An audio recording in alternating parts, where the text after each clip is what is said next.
Hello everyone, welcome to my channel, welcome to my new vlog. ভিউটা দেখে আর এইরকম সুন্দর মনোরম পরিবেশ দেখে বুঝতেই পারছো কোথায় আছি। না দার্জিলিং কিংবা সিকিম যাওয়ার পথের কোনো রাস্তা অথবা ডুয়ার্স না, এটা কেরালা। আসলে মাঝে কি হয়েছিল না, কেরালার ভ্লগটা দিতে দিতে মাঝে এডিট করতে একটু অসুবিধা হয়ে গিয়েছিল, তাই জন্য ভেবেছিলাম যে পরে এডিট করব, বাট এডিটটা করে না ওঠার ফলে ভিডিওগুলো পোস্টও করতে পারছিলাম না, তাই ভাবলাম এডিট করে পোস্ট করেই দিই। আচ্ছা, এটা হচ্ছে থেকেটি যাওয়ার পথে।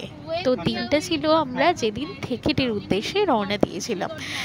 জার্নিটা একটু লং মুন্নার থেকে, বাট দেখতেই পাচ্ছ ভিউটা, আশেপাশের কত সুন্দর সবুজে ঘেরা দৃশ্য, তার সাথে এমন একটা মনোরম পরিবেশ। আর কেরালার ওয়েদার না খুব আনপ্রেডিক্টেবল, কোথাও ঠান্ডা, কোথাও হালকা বৃষ্টি, সব মিলিয়ে মিশিয়ে একাকার। যখন আমরা কোভালামে ছিলাম তখন কিন্তু অতটা ঠান্ডা লাগেনি। মুন্নারটা আবার যেহেতু হিলি এরিয়া বলে ঠান্ডা, থেকাটিটা ঠিকঠাক, খুব একটা ঠান্ডাও না খুব একটা গরমও না, আর বৃষ্টি পড়লে মানে কত সুন্দরই না দৃশ্য লাগে। তো এই সব মিলিয়ে মিশিয়ে হচ্ছে কেরালার ওয়েদার। আর আমরা জুলাইটাই সিলেক্ট করেছিলাম, মানে সেপ্টেম্বরটাই সিলেক্ট করেছিলাম। জুলাই থেকে ওখানে জুলাইয়ের আগেই বৃষ্টি সিজন শুরু হয়ে যায়, তার আগে আমরা ভাবলাম যে সেপ্টেম্বরেই যাওয়া যায়। থেকাটি যাওয়ার পথে এই এই ভিউ পয়েন্টটা পড়ে। আর এই ভিউ পয়েন্টটা না খুব রেয়ার সবার আসার পক্ষে, কারণ সবাই জানে না যে এখানে এমন একটা সুন্দর ভিউ পয়েন্ট আছে। আমরাও জানতাম না, আমাদের কান্নান বলেছিল। কান্নান হলো আমাদের ট্যুর গাইডও বলতে পারো, ড্রাইভারও বলতে পারো। আমি ওকে কোনোদিনই ড্রাইভার ভাবি না, আমাদের বন্ধুই বলতে পারো। তো কান্নান যদি এরকম একটা মানে জায়গায় না নিয়ে আসতো। আচ্ছা, সাদা কেন চারিদিকে এত দেখতে পাচ্ছ, কারণ আমরা পুরো হিল টপে ছিলাম আর প্রচণ্ড মানে ঠান্ডা লাগছিল, মেঘে ঘেরা, পুরো মনে হচ্ছে আমার হাতের পাশ দিয়ে কানের পাশ দিয়ে মেঘ চলে যাচ্ছে। তাই এই মোমেন্টটাকে ফিল করার চেষ্টা করছিলাম। বলছি কীভাবে ড্রাইভ করে এরকম টপে নিয়ে এসছে আমি জানতাম না। আর এই ভিউটা পাহাড়ের টপ থেকে, মানে যেটা এখন সাদাই ঘেরা দেখছো, মেঘটা সরে গেলে তোমরা বুঝতে পারবে নিচের ভিউটা কতটা সুন্দর। এটা দেখার জন্য প্রায় আমরা 4 ঘন্টা ওয়েট করেছিলাম, আর সাথে ঝিরিঝিরি বৃষ্টিও পড়ছিল, কিন্তু বৃষ্টিটা না কেমন একটা তুষারপাতের মতো লাগছিল। এই হচ্ছে সেই মোমেন্টটা। কিন্তু আমাদের কপাল খুব খারাপ বলবো না, একটু খারাপ হওয়ার জন্য আমরা পুরোটা একদম ঝকঝকে ভিউ দেখতে পারিনি।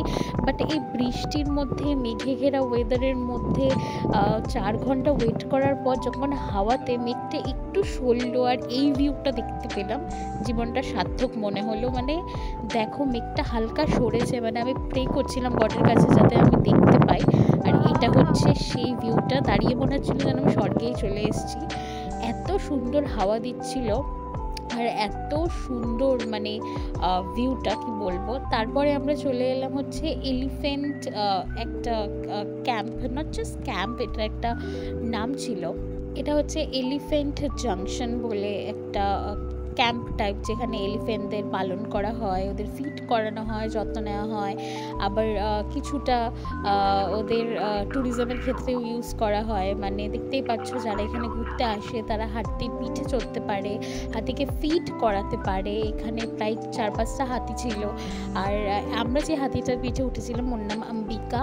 আর আমার না কোনো জন্তুর পিঠে উঠতে ভালো লাগে না।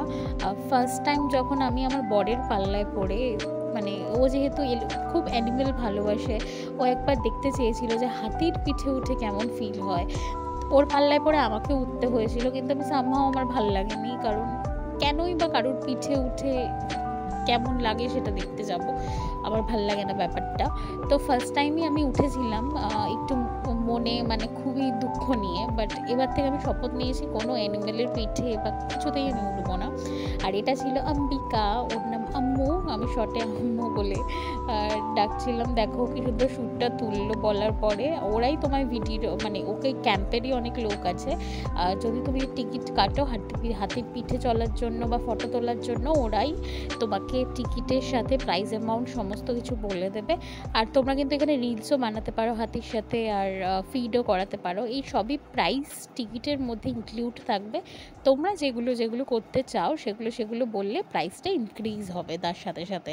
আর খুব একটা প্রাইস মানে হাই না, ঠিকঠাক, মানে অবভিয়াসলি অন্য স্টেটে সেটা এরকম একটা এক্সপিরিয়েন্সের জন্য ঠিকঠাক প্রাইস বলবো।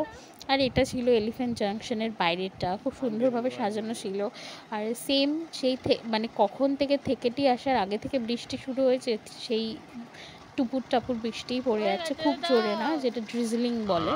আর খুবই ভালো লাগে যখন এরকম হালকা বৃষ্টি হয়।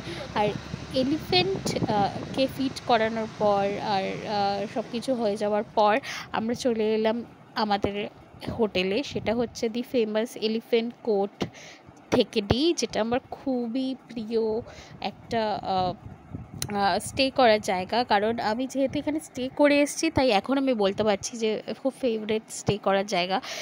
কেন বলছি, মানে প্রথমত হচ্ছে পুরো কেরালিয়ান রুমস অ্যান্ড লাইক যদি তোমরা টু স্টেট মুভিটা দেখে থাকো তো ফিল পাবে রুমসের টু স্টেটসের মতো। এটা কেরালিয়ান কালচারের room, not like five star বলেই সেখানে পুরো একদম লং কার্টেন্স অ্যান্ড স্টাফ থাকবে, সেটা না। মানে খুব কেরালিয়ান ভাইবস দিচ্ছিল, খুব ট্র্যাডিশনাল ভাইবস দিচ্ছিল। আর খুবই সুন্দর। আর সাথে আমার বরফি থাকবে, সেটা তো খুবই স্বাভাবিক। আই নো যদি তোমরা সবাইকে বলো যে মানে এটা কি হচ্ছে, কেনই বা একে নিয়ে ঘোরে, দ্যাটস ফাইন, আমার কিছু বলার নেই, কারণ ওর সাথে আমার অনেক ইমোশন জড়িয়ে। যাই হোক, মানে খুব সুন্দর।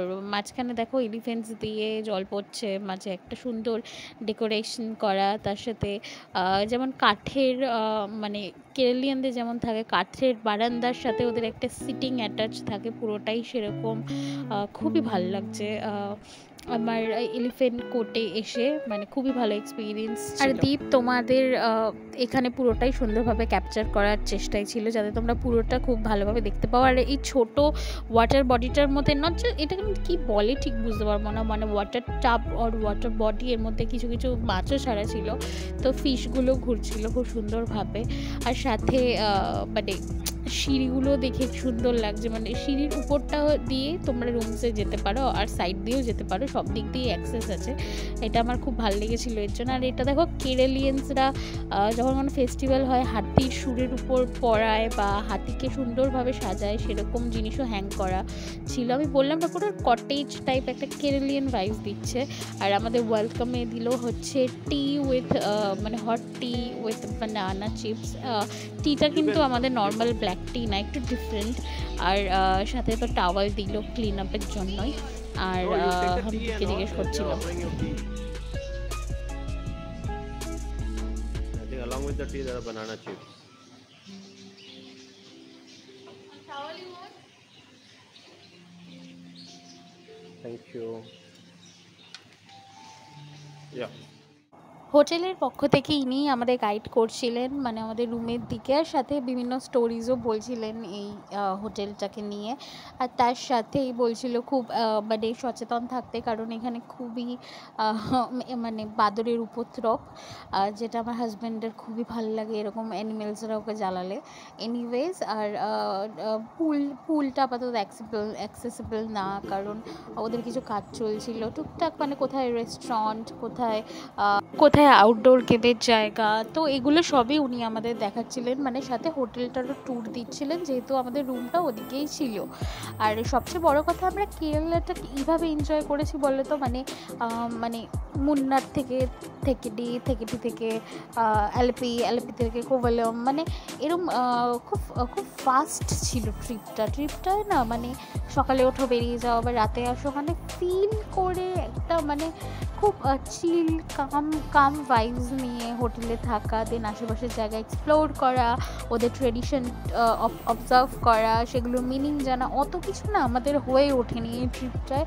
কারণ যেহেতু আমরা অনেকটাই কভার করেছি কেরালার, মানে অনেকগুলো জায়গায় কভার করেছি, তো আমরা প্রত্যেকটা হোটেলে স্টে করার সুযোগ পেয়েছি, কিন্তু মাত্র 1 রাত কি 2 রাত, মানে সকালে বেরিয়ে যেতাম, রাতে ঢুকতাম, এমন টাইপ, মানে পুরো ফিল করা হয়নি ব্যাপারটা। এনিওয়ে, খুব সুন্দর একটা গার্ডেনের মধ্যে দিয়ে আমরা রুমের দিকে এগাচ্ছি। দেখো আমাদের রুমটা।